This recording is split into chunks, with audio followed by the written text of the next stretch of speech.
সকলোৱে ভাগিদাৰ হওক, অংশীদাৰ হওক, সকলোৱে আগুৱাই আহি বড়োলেণ্ডখন সমৃদ্ধিশালী এটা অঞ্চল হিচাপে গঢ়ি তোলাৰ ক্ষেত্ৰত প্ৰত্যেকটো সজাগ জনতাই আগবাঢ়ি আহি প্ৰমোদ বড়ো চাহাবৰ হাত মজবুত কৰক, UPPL ৰাজনৈতিক দলটোক শক্তিশালী কৰক আৰু আমি হেৰাই যোৱা দিনবোৰ আকৌ ঘূৰাই লৈ আহি এই অঞ্চলটোত এটা সোণালী যুগৰ সূচনা কৰক।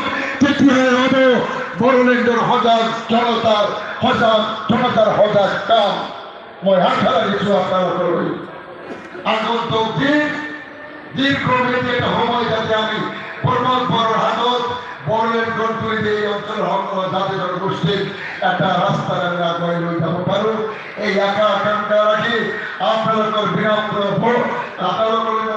অনুৰোধ, আগন্তুক নিৰ্বাচনত এই সমষ্টিৰ পৰা আমাৰ প্ৰমোদ বড়ো ডাঙৰীয়াক বিপুল ভোটে ভোট দান কৰি, ট্ৰেক্টৰৰ ছবিত ভোট দান কৰি, ড্ৰাইভাৰ ট্ৰেক্টৰৰ ছবিত ভোট দান কৰি বিপুল ভোটে জিকাই লৈ যোৱাৰ কাৰণে আপোনালোকৰ ওপৰত দায়িত্ব অৰ্পণ কৰি মোৰ বক্তব্য ইয়াতে সামৰি মাৰিছোঁ।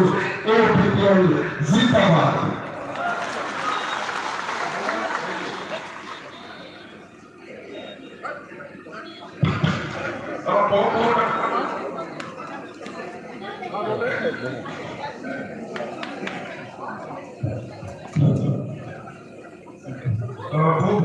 ধন্যবাদ সকলে মূল্যবান কথা বলছে।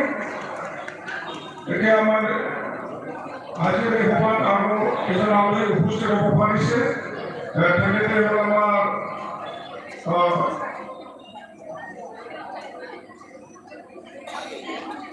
অৰুণ ৰায় চিৰাজী আৰু UPPL দলৰ তেখেতে সেক্ৰেটাৰী হয়। তেখেতক ৰাইজৰ আগত মই চিনাকি দিবলৈ অনুৰোধ কৰিছোঁ আৰু এখন আগলৈ গা কৰি যাব বুলি মই অনুৰোধ জনাইছোঁ।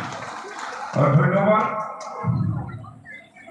এতিয়া তেখেত আমাৰ সন্মানীয় অৰুণ ৰায় ছাৰক মই আজিৰ এই সভাত তেখেতৰ মূল্যৱান ভাষণ ৰাখিবৰ কাৰণে অনুৰোধ জনাইছোঁ।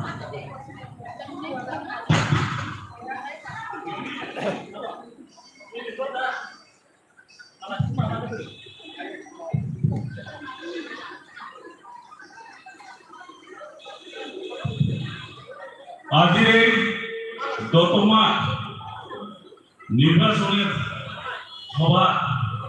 সভাখন পৰিচালনা কৰা মাননীয় আমাৰ দতমা বড়োদৰে সন্মানীয় সভাপতি শংকৰলাল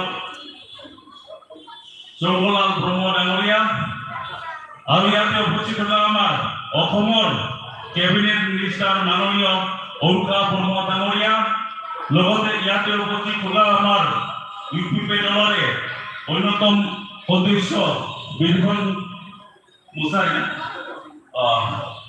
ব্ৰহ্ম ডাঙৰীয়া, ইয়াতে উপস্থিত থকা আমাৰ UPPL দলৰ অন্যান্য বিষয়ববীয়াসকল, মোৰ সন্মানিত আৰু অন্যান্য দলৰ আমাৰ ব্লকৰ বিষয়ববীয়াসকল, লগতে এই দতমা অঞ্চলত অৰ্থাৎ দতমা সমষ্টিৰ বিভিন্ন অঞ্চলৰ পৰা অহা মোৰ আই মাতৃসকল, বৈনীসকল, জ্যেষ্ঠসকল, মোৰ সন্মানিত ৰাইজসকল, সঁচাকৈ এটা ভাল লাগিছে। আজি ইয়াতে দেখা পাইছোঁ মহিলাই দেখা পাই আছোঁ, গতিকে এইটো আমাৰ কাৰণে এটা ভাল লক্ষণ।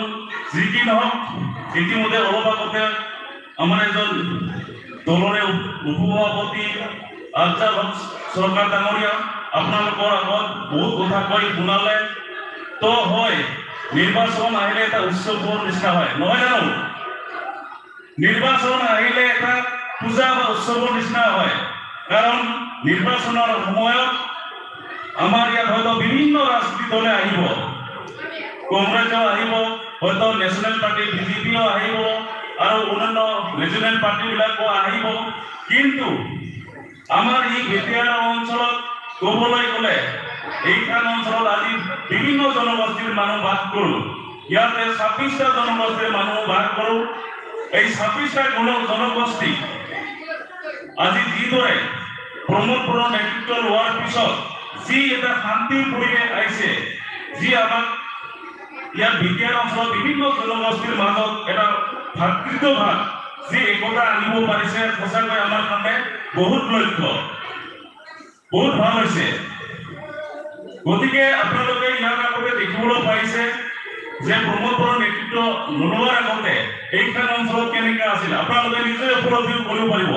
15 বছৰ আগতে কেনেকুৱা আছিল,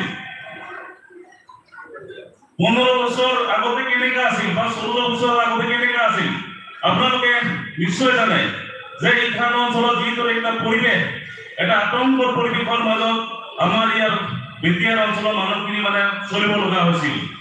কিন্তু আজি দেখিবলৈ পাইছো যে 5 বছৰৰ ভিতৰত যিটো এটা পৰিৱেশ ঘূৰি আহিছে, কিন্তু এইটো কোনে ভাবি পোৱা নাছিল যে 5 বছৰত যে এই ধৰণৰ এটা পৰিৱেশ আহিব বুলি। কিন্তু 5 বছৰৰ ভিতৰতে এই প্ৰমোদ বড়োৰ নেতৃত্ব লোৱাৰ পিছত, অৰ্থাৎ আমাৰ দলৰ সভাপতি আৰু ই বৰ্তমান বিটিআৰৰ প্ৰধান, এই বিটিআৰৰ প্ৰধানে যে ইয়াত যে আমি